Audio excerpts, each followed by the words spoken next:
Schmiller.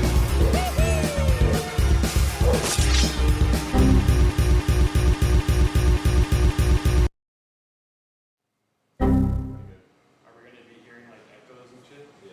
Okay. Can you tell us when the 7-minute mark is? Yeah. That should be good. Okay, I guess we should start. Welcome back. Welcome to DigiMail's Crash Without Recovery, Episode 3, our E3 Roundtable. We'll be discussing the events of E3, the Electronic Entertainment Expo, live that happened this week at Santa Monica. I am Steven Schmiller. I am a contributor at digimail.net and a 3D animator for hire. Hint, hint. And with me is... I'm Kyle Harrison. I'm an animator. I go to Center for Arts and Technology. And I'm sorry. Oh, I wasn't done yet. Anyways, I represent Microsoft at this thing. Hey, I'm Chris Hamill. I am also a 3D game animation student at the Center for Arts and Technology Kelowna, specializing in level building and environmental arts. And I'll be covering Sony today's roundtable. okay. First up on the bill, as needless to say, Microsoft and their Xbox 360 and the PC. Kyle, would you like to take it away since you're representing Microsoft? Well, everyone thought of the staple at the E3 on Wednesday would have been Halo 3. They'd be dead wrong. Halo 3 just didn't get the kind of coverage that people were actually expecting. They showed a live video that Peter Jackson's helping on, and a trailer at the end and some music at the beginning. But Microsoft tried their hardest to make sure that Halo 3 was not the main focus. They didn't even show Halo Wars, so they left the floor open to various other titles that made their way, such as Mass Effect, BioShock, Blue Dragon, Lost Odyssey. They had a crap load of titles that are going to be available during this year. That was one of the big announcements, was that everything shown at that conference was going to be available on 360 and PC by the end of this year. Except for Resident Evil 5. Except for Resident Evil 5. It's not Halo. Much less boring stats. Even though they were talking to more press people and less consumers, they still kept it to where it mattered the most. In terms of quality, I think Microsoft's press conference was, I think it was actually quite good. I think it was actually better than last year's. Yeah, it showed that they had their shit together. Yeah, it showed us plenty of games and footages and trailers. Much less boring stats. Yeah. Even though they were talking to more press people and less consumers, they still kept it to where it mattered the most, the actual games. So, and in that field, I think they were pretty big successes here. Yeah, I think more bigger announcements, but they didn't, well, I'm kind of glad Halo 3 didn't cover as it did because it's kind of overrated, and, in my opinion. Yeah. But, Oversaturated. yeah, it is, but yeah, overall, I think they recognize that. Yeah. So. Yeah, overall, there was a giant Halo 3 logo on the stage.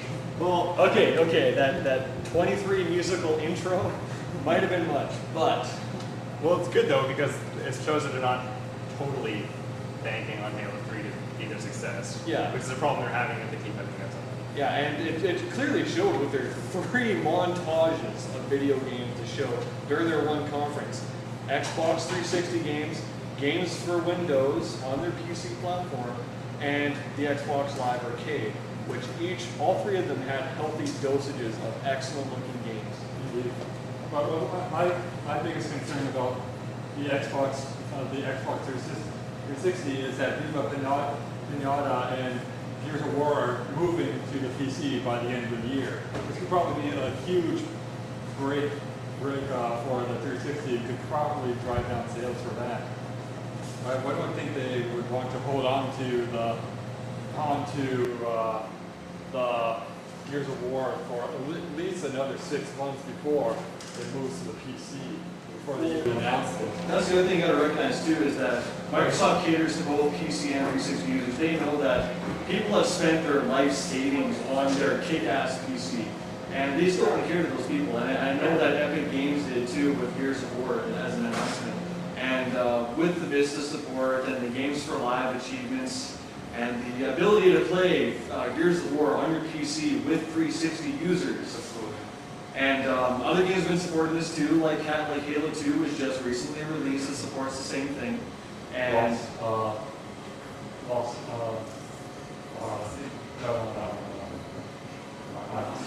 There was a Capcom game, Lost Planet. Lost Planet, Yeah. Extreme Conditions. That just came out on PC. I'm just fascinated on some price drop though. Like, I was just, especially since Sony has no price drop like 2 days before. I was Then again, almost it feels, positive. Well, again, like, I'll talk about that. yeah, it would have been really beneficial to them popularity-wise if they did announce a price drop, but I think they covered themselves a couple of days prior with that, with the warranty upgrade. Yeah, I think that was the plan. Maybe another price drop will come near the fall, just to spur even more sales and capture the momentum of Halo 3. Possibly, yeah. Yeah, they'd be targeting us for Christmas time. Yeah, like coming into effect on January, price drop, Yeah. Boxing Day sale. Yeah, totally. Yeah, definitely. Well, I don't know what you guys, but my most anticipated 360 game is none other than 2 Cuban, which has been in development since the PlayStation 1 era, and has moved from PlayStation 1 to the N64 to the GameCube, and now Xbox 360. And of course, it's made by Eternal Darkness developers, Silicon Knights, who are in Ontario. I want that one.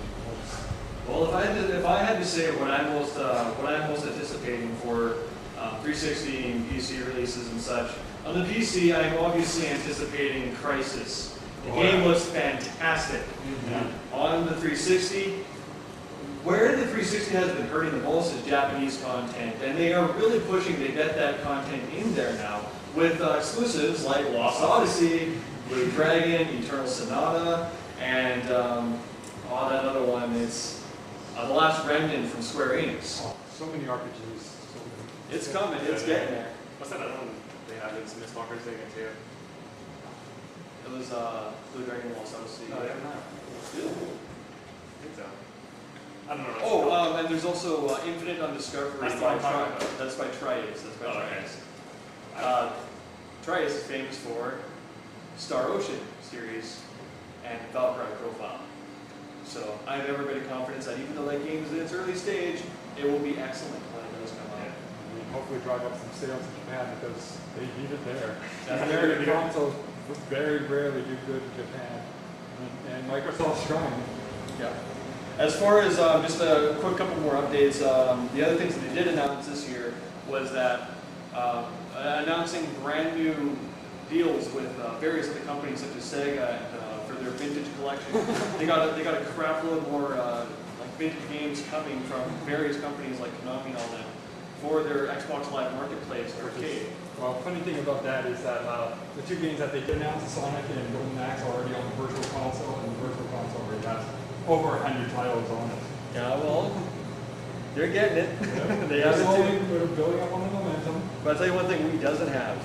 Disney's entire movie collection, as well as Miramax. Wonder if that would be a bad thing to I do like your- with like Steve your Jobs, Epic CEO of Apple, owning practically Disney. I don't know, but It's kind of like the 2 meets. just the fact of providing like hundreds of gigabytes of high definition video content at only like 160 Microsoft points. That equals about like $2 a title.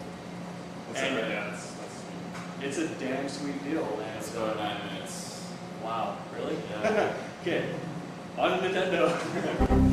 Okay. Okay, one sec. Crash without recovery, crash without recovery, our super geeky talk show. Crash without recovery, crash without recovery.